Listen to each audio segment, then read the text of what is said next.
안녕하세요. 고독한 전술가입니다. 오늘 소개해드릴 영상의 주제는 바로 황희찬 선수와 관련된 영상인데요.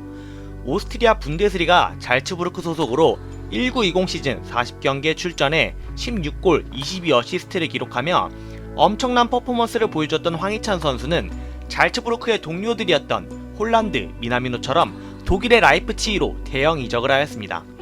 물론 리그 수준차를 고려해야 되겠지만 챔스에서 6경기 3골 5어시를 기록하였기 때문에 국제 무대에서도 어느정도 검증이 되었다고 할 수 있습니다. 때문에 1500만 유로라는 만만치 않은 금액으로 황희찬 선수를 영입하게 됐는데요. 덧붙여 라이프치히의 골잡이 티모 베르너가 첼시로의 이적이 확정되면서 공격수가 필요했던 라이프치히였기에 황희찬 선수는 많은 출전이 예상됩니다. 그렇다면 과연 라이프치히의 나겔스만은 황희찬의 무엇을 보고 영입을 결심했으며 앞으로 어떻게 쓸 예정일까에 대한 분석 영상 시작하겠습니다.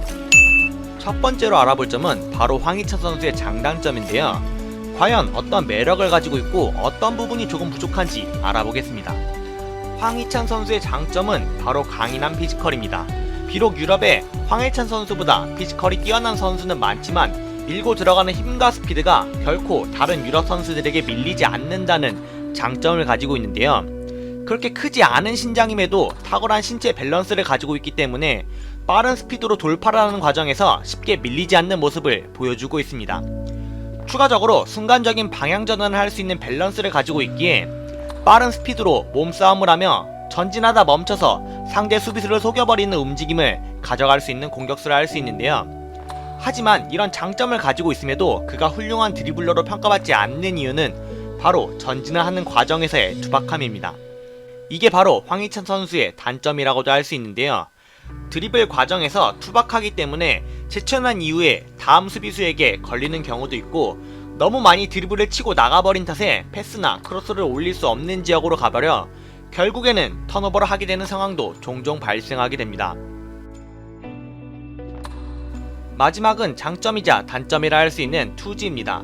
물론 이 부분에 있어서 보는 사람들의 입장에서는 굉장한 이득이 되지만 선수 경력 혹은 감독의 경기 운영에서 보는 장기적인 관점에서는 단점이라 할 수 있는데요. 무리한 돌파나 수비를 하는 과정에서 부상을 당하거나 경고 누적을 당하게 되면 감독의 경기 운영에 악영향을 끼칠 수 있고 혹여나 심각한 부상이라도 입게 되면 선수 경력에 굉장한 타격을 입게 됩니다. 하지만 이 부분에 있어서 황희찬 선수는 원체 강인한 피지컬을 보유하고 있고 플레이 스타일에 비해 카드 수집을 덜하는 편이기에 걱정할 부분은 아니라고 생각합니다. 나머지 시야와 패스 그리고 마무리 능력들도 있지만 이런 부분들은 이전 시즌의 황희찬 선수와 다르게 이타적인 모습들을 최근에는 많이 보여주고 있고 오프더블과 마무리 능력 또한 엄청나게 올라온 모습을 보여주고 있기에 따로 언급은 하지 않겠습니다. 그렇다면 황희찬 선수가 대체하게 된 티모 베르너는 어떤 유형의 선수였을까요? 황희찬 선수와 크게 다르지 않은 180의 신장을 보유한 티모 베르너는 작은 키임에도 오프더블 움직임을 통한 탁월한 위치 선정을 보여주고 골문 앞에서 침착한 골 결정력과 위의 플레이를 뒷받침해주는 뛰어난 주력을 가진 선수인데요. 다만 아무래도 작은 신장 때문인지 원톱에서는 파괴력이 떨어지는 선수라 할 수 있습니다. 대신 투톱의 국룰이라 할 수 있는 빅앤 스몰에서 스몰의 역할을 아주 잘 수행해주는 선수가 바로 티모 베르너입니다. 이렇게 두 선수를 비교해보니 공통점이 있습니다. 바로 돌파력인데요. 공을 가지고 빠른 스피드로 상대의 뒷공간을 후벼파며 원톱으로의 영향력보다 투톱에서 강한 모습을 보여줄 수 있다는 점이 닮아있다고 할 수 있습니다. 이런 공통점이 있기 때문에 황희찬의 영입은 티모 베르너의 이적에 대한 공백을 충분히 메꿀 수 있지 않나 생각해봅니다. 물론 티모 베르너의 득점력에는 많이 부족한 모습을 보여주고 있지만 이런 부분은 충분히 이전에 비해 많이 개선된 모습을 보여주었고 어시스트 부분에 있어서 더 좋은 모습을 보여주고 있기에 완벽한 대체라 볼 수는 없지만 좋은 영입이라는 결론을 내릴 수 있습니다. 그렇다면 나겔스만은 어떤 전술을 사용하고 황희찬 선수는 어떠한 롤을 맡게 될까요? 기본적으로 나겔스만의 라이프치히의 기본 포메이션은 4-4-2의 두 줄 수비 투톱의 형태를 유지하고 있습니다. 4-4-2를 쓰는 혹은 썼던 팀들은 견고한 두 줄 수비의 수비력을 바탕으로 좌우 윙어와 전방의 투톱에 빠른 역습으로 공격 전개를 하는데요. 아틀레티코 마드리드나 레스터시티, 퍼거슨의 맨유가 이런 전술을 가장 잘 보여주는 사례라 할 수 있습니다.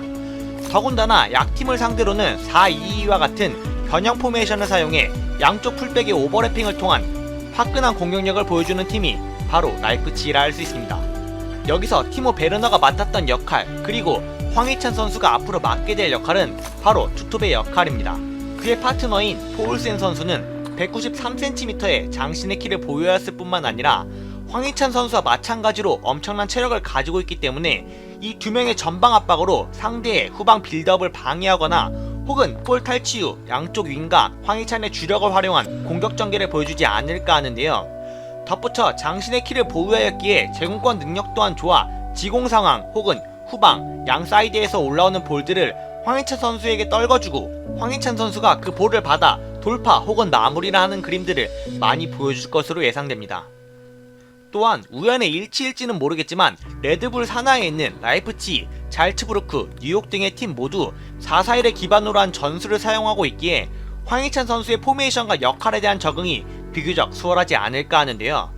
다만 걱정이라고 한다면 티모 베르너의 부재로 인한 저조한 득점력을 보여주지 않을까 하는 우려 섞인 목소리가 많이 들려온다는 점입니다. 황희찬 선수가 비록 이번 시즌 40경기 16골 22어시스트라는 엄청난 스탯을 쌓았지만 오스트리아보다 독일 무대가 큰 것은 부정할 수 없는 사실인데요. 그리고 이미 독일 리그를 한 차례 경험해보았지만 엄청난 성과를 보여주지는 못하였기에 과연 라이프치히에 어울리는 선수인가에 대한 의문을 품는 이들도 많을 것으로 예상됩니다. 하지만 확실히 이전 시즌들과는 다른 모습들을 올해는 보여주었고 향상된 득점력뿐만 아니라 볼터치와 드리블, 그리고 가장 좋아진 이타적인 플레이로 인한 기회 창출이라는 장점을 보여주었던 이번 시즌이었기에 엄청난 득점력을 보여주는 양 날개를 보유한 라이프치히에 많은 보탬이 될 것으로 예상됩니다. 추가적으로 경기 외적으로 가장 중요할 수 있는 문제가 바로 소통이라 할 수 있는데요. 의사소통도 오스트리아와 독일 둘 다 독일어를 사용하고 있기에 이 부분에 대한 문제는 크지 않을 것으로 예상됩니다. 황희찬 선수는 자신이 띄워왔던 전술과 사용했던 언어를 바탕으로 빠른 적응을 할 것으로 예상되고 다음 시즌에는 이번 시즌보다 더욱 멋진 모습을 보여주지 않을까 조심스럽게 기대해보는데요. 덧붙여 현대과학기술을 축구에 도입한 나겔스만의 훈련을 통해 한층 더 발전한 모습을 축구팬들에게 선보이지 않을까 합니다. 제가 준비한 영상은 여기까지인데요. 황희찬 선수의 감독이 된 나겔스만의 이야기가 궁금하시다면 감독 이야기 나겔스만 편에 소개되어 있으니 연달아 시청하시면 더욱 풍부한 이해가 되지 않을까 합니다. 지금까지 고독한 전술가였습니다.